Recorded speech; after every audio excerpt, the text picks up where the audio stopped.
Subscribe பண்ணாதவங்க சேனலை subscribe பண்ணிக்கோங்க. செய்திகள் பிடிச்சிருந்தா ஒரு லைக் போட்டுட்டு செய்திகளை தெரிந்து கொள்ளும்படி அன்புடன் கேட்டுக்கொள்கிறேன். இன்றைய முக்கிய செய்திகள். தமிழகத்தில் நடிகர் விஜயின் தாவேகா 100க்கும் மேற்பட்ட தொகுதிகளில் முன்னிலையில் இருக்கிறது. முதல்வர் ஸ்டாலின் மற்றும் திமுக அமைச்சர்கள் அனைவரும் தோல்வி முகத்தில் உள்ளனர். தமிழகத்தில் 2021 ஆட்சிக்கு வந்த திமுக 5 ஆண்டுகளில் மக்கள் மத்தியில் கடும் அதிருப்தியை சம்பாதித்தது. அதிமுகவில் ஏற்பட்ட இபிஎஸ் ஓபிஎஸ் பிளவுக்கு தங்களுக்கு சாதகமாக இருக்கும் என்று கருதி தன் மகன் உதயநிதிக்கு துணை முதல்வர் பதவியை முதல்வர் ஸ்டாலின் கொடுத்துள்ளார். இந்த செயல் பொதுமக்கள், பிற கட்சியினர் மட்டுமின்றி சொந்த கட்சியினர் மத்தியிலும் கடும் அதிருப்தியை ஏற்படுத்தியது.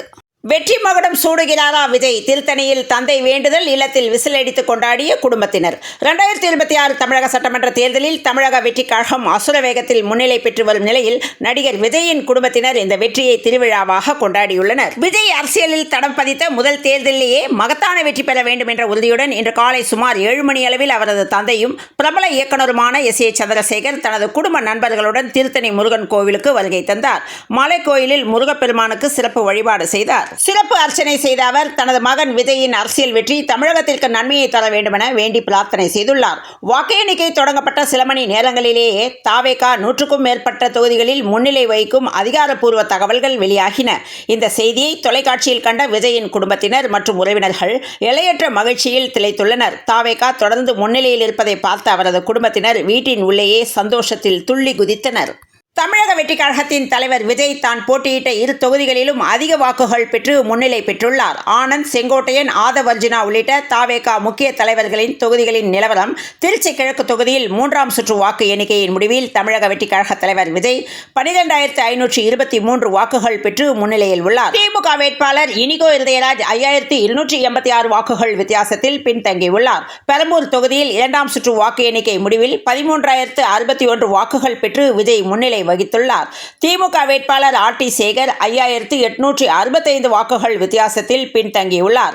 தமிழக வெற்றிக் கழகத்தின் வேட்பாளர் செங்கோட்டையன் 4வது சுற்று வாக்கு எண்ணிக்கை முடிவில் 15,657 வாக்குகள் பெற்று முன்னிலையில் இருக்கிறார். திமுக வேட்பாளர் நலசிவம் 3,961 வித்தியாசத்தில் பின்தங்கியுள்ளார்.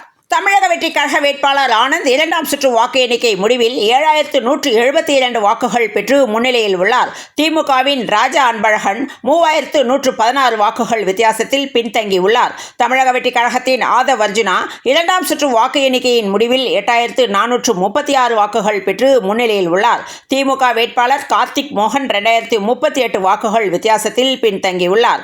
தமிழக வெற்றிக் கழக வேட்பாளர் அருண்ராஜ் 2ஆம் சுற்று முடிவில் 6,782 வாக்குகள் பெற்று முன்னிலையில் உள்ளார். திமுக வேட்பாளர் ஈஸ்வரன் 1,157 வாக்குகள் வித்தியாசத்தில் பின்தங்கியுள்ளார். தாவேகா வேட்பாளர் நிர்மல்குமார் 4ஆம் சுற்று வாக்கு எண்ணிக்கையின் முடிவில் 14,350 வாக்குகள் பெற்று முன்னிலையில் உள்ளார். திமுக வேட்பாளர் 2,085 கிருத்திகா தங்கப்பாண்டி வாக்குகள் வித்தியாசத்தில் பின்தங்கியுள்ளார்.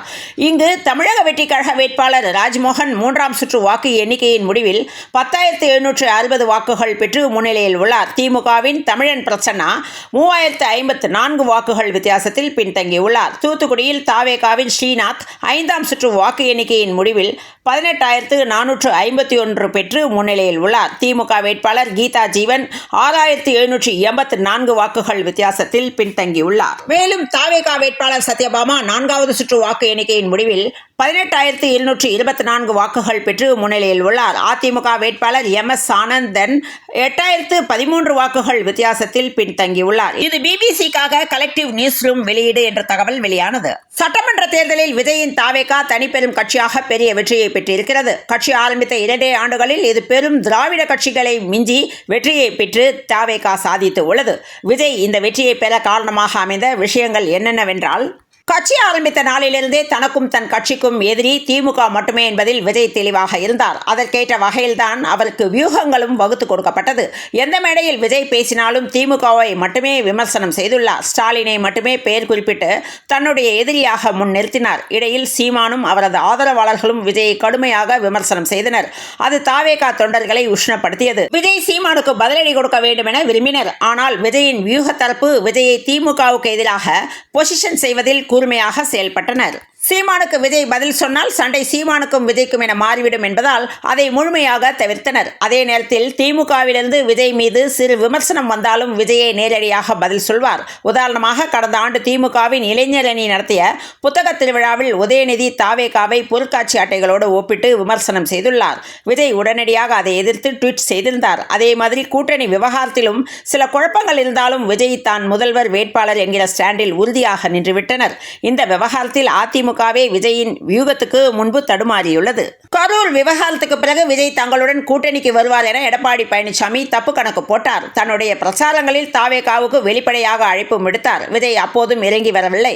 கரூர் சம்பவம் குறித்து 2 மாதங்கள் கழித்துதான் விஜய் வெளியிலேயே வந்தார். அப்போது நடத்திய சிறப்பு பொதுக்குழுவில் தாவேகா தலைமையில்தான் கூட்டணி, விஜய் தான் முதல்வர் வேட்பாளர் என தீர்மானம் நிறைவேற்றி அதிமுகவின் ஆசைகளுக்கு முற்றுப்புள்ளி வைத்தனர்.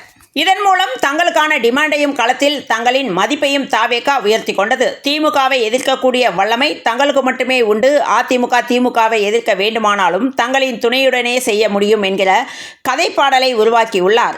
இந்த தெளிவான பொசிஷனிங் தான் தாவேகாவை அரசியல் களத்தில் முதன்மை சக்தியாக மாற்றியது. விஜயின் உச்ச நட்சத்திரம் என்கிற அந்தஸ்தும் அவர் மீதான ஈர்ப்பும் தான் அவருக்கான அரசியல் கருப்பொருள். சாமானிய அரசியல்வாதிகளைப் போல விஜய் தெருவில் இறங்கி மக்களிடம் நெருங்கியிருந்தால் அவரின் நட்சத்திர தன்மை ஈர்ப்பை இழந்திருக்கும். ஆனால் விஜயின் வியூக வகுப்பாளர்கள் அதை நடக்கவிடவில்லை எனவும் விஜயை அரசியலிலும் உச்ச நட்சத்திரமாகவே உயர்த்தி பிடித்தனர். விஜய் எல்லா பிரச்சனைகளுக்கும் குரல் கொடுக்க மாட்டார். தினசரி மக்களை சந்திக்க மாட்டார். பத்திரிகையாளர்களை சந்திக்க மாட்டார். அவர் அவரின் உயரத்தில் அப்படியே இருப்பார். அவருக்கு தோதுவான நேரத்தில் மக்களுக்கு காட்சி கொடுப்பார் எனவும் மக்கள் அவரை தெய்வமாக பார்ப்பார்கள். அதனால்தான் கரூர் சம்பவத்தில் விஜய் தார்மீக பொறுப்பை ஏற்காவிடலும் மக்கள் பெரும்பாலும் விஜய்க்கு ஆதரவாகவே இருந்தனர். வேறெந்த அரசியல்வாதியாக இருந்தாலும் அப்படியொரு சம்பவத்துக்கு பிறகு அவரின் எதிர்காலம் என்னவாகி இருக்கும் என்றே தெரியவில்லை எனவும், ஆனால் விஜய்க்கு அப்படி எதுவும் நடக்கவில்லாத சூழலில் உயிரிழப்பை சந்தித்த குடும்பங்கள் கூட விஜய்க்கு எதிராக பெரிதாக பேசவில்லை என்றும், இப்படியான மாபெரும் ஈர்ப்புதான் விஜய்க்கு தேர்தலிலும் பெரிய வெற்றியை ஈட்டி கொடுத்துள்ளது. இந்த பாணி ஆரோக்கியமானதா இல்லையா என்பதெல்லாம் தனிவாதம். ஆனால் இதுதான் விஜயின் சக்சஸ் ஃபார்முலா. காங்கிரசின் கையிலிருந்து அரை நூற்றாண்டுக்கு முன்பு திமுக அதிகாரத்தை பறித்தது. திமுகவிலிருந்து பிரிந்து வந்த அதிமுகவை தொடங்கி இருமுனை அரசியலை கூர்படுத்தினர். எம்ஜிஆர் இந்த இருபெரும் கட்சிகளும் அரை நூற்றாண்டுகளுக்கு தமிழகத்தை ஆண்டுவிட்டது. சமூக நீதி சார்ந்தும் கல்வி சார்ந்தும் இந்த இரு கட்சிகளும் தமிழகத்துக்கு செய்தவை ஏராளம். ஆனால் அந்த கட்சிகள் காலப்போக்கில் அடைந்த தேய்மானமும் அவர்களின் நவீன வடிவமும் மக்களுக்கு உவப்பானதாக இல்லை எனவும், ஊழல், கொள்ளை, குடும்ப அரசியல் என எக்கச்சக்க விஷயங்கள் மக்களை உஷ்ணப்படுத்தியுள்ளன. சாமானியர்களின் மனதில் ஒரு பொறுமல் உருவாகி மாற்றத்துக்காக காத்திருந்தனர். அதற்கான வடிகாலாக விஜய் மாறி நின்றார். நீங்க 2 பேர் மட்டும்தான் கொள்ளை அடிக்கணுமா, 3வதா ஒருத்தர் வந்தா உங்களுக்கு என்ன பிரச்சனை என மக்கள் விஜய்க்காக அறத்தை மீறி கேள்வி கேட்டதெல்லாம் இரு கட்சிகளின் மீதான அதிருப்தியினால் மட்டுமே என்றும், முடிவுகளை பார்க்கையில் பத்திரிகையாளர்கள், கருத்து கணிப்பாளர்கள், அரசியலர்கள் என அனைத்து தரப்பினரும் மக்களின் எண்ண ஓட்டத்தை அறிவதில் கோட்டை விட்டிருக்கின்றனர் எனவும், மக்கள் மத்தியில் விஜய்க்கு சாதகமாக ஒரு அமைதி அலை வீசியிருப்பதையே முடிவுகள் காட்டுகின்றது என்ற தகவல் வெளியானது.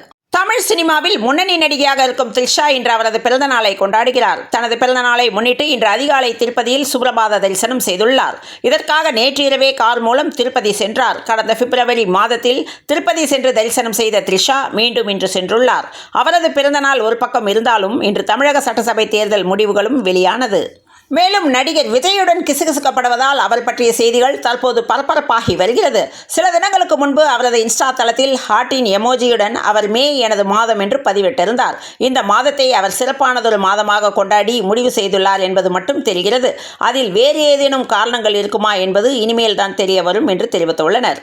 புதிதாக கட்சி தொடங்கிய நடிகர் விஜய் தங்களுக்கும் திமுகவுக்கும் தான் போட்டி என்று பிரச்சாரம் செய்தார். ஆனால் முதல்வர் ஸ்டாலினோ தங்களுக்கும் டெல்லிக்கும் தான் போட்டி என்று பிரச்சாரம் செய்தார். விஜய் கூறிய புகார்கள், குற்றச்சாட்டுகள் எதற்குமே பதில் சொல்லாமல் கடந்து சென்றார் ஸ்டாலின் எனவும், பதில் சொன்னால் விஜய் பெரிய ஆள் ஆகிவிடுவார் என்ற எண்ணமும் அதற்கு காரணம் என்றும், விஜய்க்கு மக்கள் மத்தியில் இருந்த செல்வாக்கு, அவருக்கு திரண்டு வரும் கூட்டம் ஆகியவற்றை கண்டு மிரண்டு போன திமுகவினர் இந்த முறை மொத்தமாக பணத்தை இறக்கி வெற்றி பெற்று விடலாம் என்று மனப்பால் குடித்தனர் என்று தகவல் வெளியானது. சென்னையின் போக்குவரத்து நெரிசலை குறைக்க செயல்படுத்தப்பட்டு வரும் 2ஆம் கட்ட மெட்ரோ ரயில் திட்டத்தில் ஒரு முக்கிய மைல்கல்லாக பூந்தமல்லி வடபழனி இடையேயான ரயில் சேவை விரைவில் தொடங்கப்பட உள்ளது. 30 தொகுதிகளை கொண்ட புதுச்சேரி சட்டமன்றத்திற்கு கடந்த ஏப்ரல் 9ஆம் தேதி தேர்தல் நடத்தப்பட்ட நிலையில் புதுச்சேரி தட்டாஞ்சாவடி தொகுதியில் முதல்வர் ரங்கசாமி வெற்றி பெற்றுள்ளார். தமிழ்நாட்டில் கோடை வெயில் தற்போதைய தகித்துக் கொண்டிருக்க மே மாதத்துக்கு பிறகு 104 டிகிரி ஃபாரன்ஹீட்டுக்கு மேல் கூட செல்லலாம் என வானிலை ஆய்வாளர்கள் எச்சரித்துள்ளனர். அக்னி நட்சத்திரம் எனப்படும் கத்திரி வெயில் காலத்தில் இன்னும் வெப்பம் அதிகரிக்கலாம் என்று எதிர்பார்க்கப்படுகிறது.